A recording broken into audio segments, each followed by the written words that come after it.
Pengorbanan seorang ibu demi masa depan anaknya, perjuangan melawan keputusasaan, dan kekuatan untuk membangun kembali keluarga yang hampir hancur.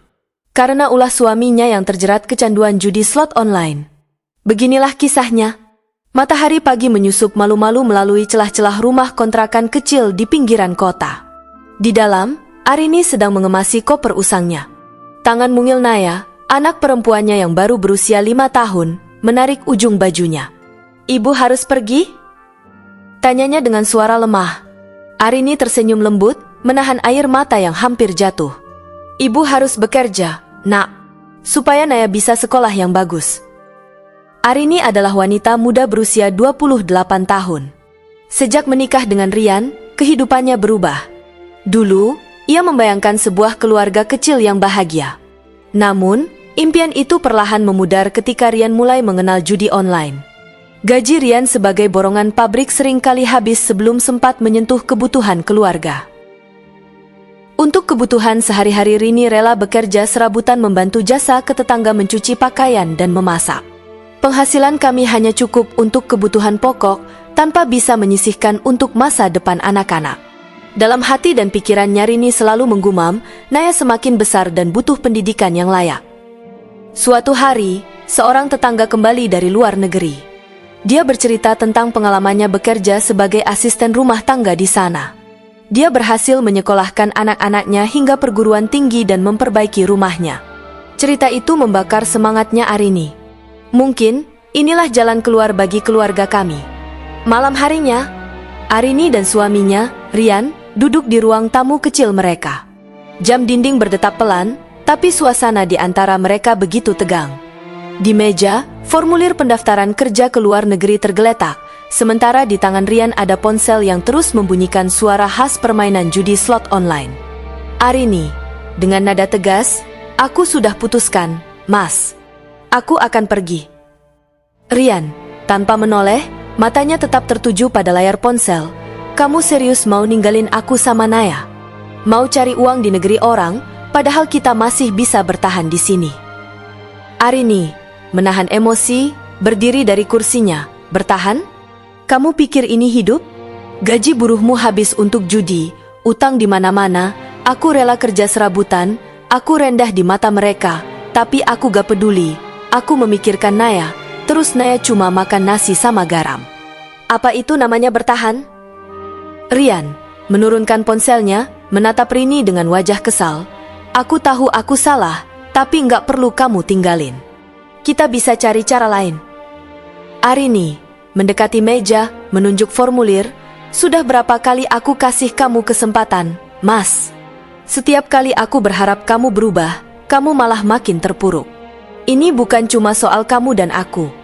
Ini soal Naya. Aku nggak mau dia tumbuh besar dalam kemiskinan dan kekacauan ini." Rian, suara meninggi, "Jadi kamu pilih kabur daripada hadapi masalah kita?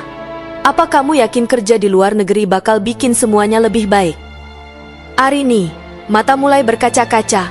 "Aku nggak kabur. Aku berjuang. Kalau aku tetap di sini, aku cuma akan jadi saksi kehancuran kita. Aku pergi untuk menyelamatkan Naya, supaya dia punya masa depan yang lebih baik. Kamu bisa apa, Mas? Selain main judi dan ngasih utang baru?" Rian terdiam sejenak, menundukkan kepala. "Aku tahu aku salah, tapi aku nggak mau kehilangan kamu. Naya butuh ibunya." Arini mengusap air matanya, suaranya melembut, "Dan Naya juga butuh makan, sekolah, dan masa depan. Kalau kamu nggak bisa kasih itu, biar aku yang berusaha. Aku pergi bukan karena aku nggak sayang, tapi karena aku harus memilih jalan yang terbaik untuk anak kita." Rian berbisik lemah, "Kamu yakin ini satu-satunya jalan?" Arini menghela napas panjang, kembali duduk. "Aku sudah memikirkannya berkali-kali, Mas.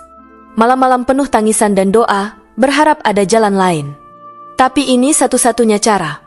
Kalau kamu benar-benar peduli, tolong berhenti judi. Jangan buat aku menyesal meninggalkan Naya di tanganmu."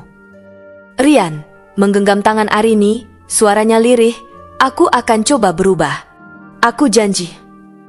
Arini tersenyum tipis, menarik tangannya perlahan. "Aku ingin percaya, tapi janji nggak cukup. Aku mau lihat kamu benar-benar berjuang. Demi Naya, bukan cuma demi aku. Jam menunjukkan tengah malam. Rini menatap koper kecil di sudut ruangan. Dalam hati, ia tahu bahwa meninggalkan rumah ini akan menjadi luka, tapi ia juga tahu bahwa keputusannya adalah langkah terbaik untuk menyelamatkan masa depan putrinya. Keesokan harinya, "Sudah siap?" tanya Rian datar tanpa mengalihkan pandangannya dari layar. Arini menghela napas panjang. "Naya, ibu berangkat dulu, ya," bisik Arini sambil mencium kening putrinya. Gadis kecil itu menggeliat dan membuka mata. "Ibu pergi lama?" tanyanya dengan suara serak. "Tidak, sayang. Ibu akan cepat pulang. Naya harus rajin belajar dan dengarkan kata ayah, ya?" Naya mengangguk, meski matanya mulai berkaca-kaca. "Ibu hati-hati, ya?" Arini memeluknya erat. Dia tidak ingin menunjukkan air mata yang sejak tadi sudah membendung di pelupuk matanya. Sesampainya di negeri asing, Arini langsung dihadapkan pada kenyataan yang jauh lebih berat dari yang ia bayangkan. Majikannya adalah keluarga kaya yang menuntut segalanya serba sempurna. Aisyah harus bangun sebelum fajar untuk membersihkan rumah besar mereka, memasak, mencuci, dan merawat 2 anak kecil. Hampir setiap malam, tubuhnya terasa remuk. Tangan kasarnya mulai dipenuhi luka-luka kecil akibat bahan pembersih. Namun, setiap kali rasa lelah menghampiri, wajah Naya terbayang di pikirannya. Hanya untuk anak itulah ia bertahan. Setiap bulan, Arini mengirim sebagian besar gajinya ke kampung halaman. Dia membayangkan Naya bisa membeli buku baru, seragam sekolah, dan makanan yang lebih baik. Tapi, jauh di kampung, uang itu seringkali habis sia-sia di tangan Rian. Sementara Arini berjuang di negeri orang, Rian semakin tenggelam dalam kebiasaan buruknya. Gajinya sebagai buruh borongan pabrik habis hanya dalam hitungan hari untuk judi slot online. Ketika uang dari Arini tiba, ia menggunakannya untuk menutupi utang-utangnya, bukan untuk kebutuhan Nisa. Tetangga mereka mulai resah. "Rian, anakmu butuh makan. Kamu ini ayah macam apa?" tegur Bu Siti, tetangga sebelah. Tapi Rian hanya tertawa getir dan menutup pintu rumah. Suatu hari, rentenir datang ke rumah mereka. "Kalau utangmu tidak lunas minggu depan, kami ambil barangmu. Kalau tidak ada barang, anakmu kami bawa," ancam mereka. Naya, yang saat itu bersembunyi di balik pintu, menangis ketakutan. Arini menerima telepon dari Bu Siti di malam yang dingin. Suaranya terdengar panik. "Arini, kamu harus tahu. Rentenir datang ke rumah. Mereka mengancam Naya karena Rian tidak bisa bayar utang." Dunia Arini seolah runtuh. Semua pengorbanannya selama ini terasa sia-sia. Tangannya gemetar saat mencoba menelepon Rian. "Rian, apa yang kamu lakukan? Kamu tega mempertaruhkan anak kita demi permainan itu? Katanya kamu berjanji bakal berubah?" seru Arini di ujung telepon. Aku minta maaf, Arini. Aku tidak tahu ini akan sejauh ini." "Maaf? Maafmu tidak cukup, Rian.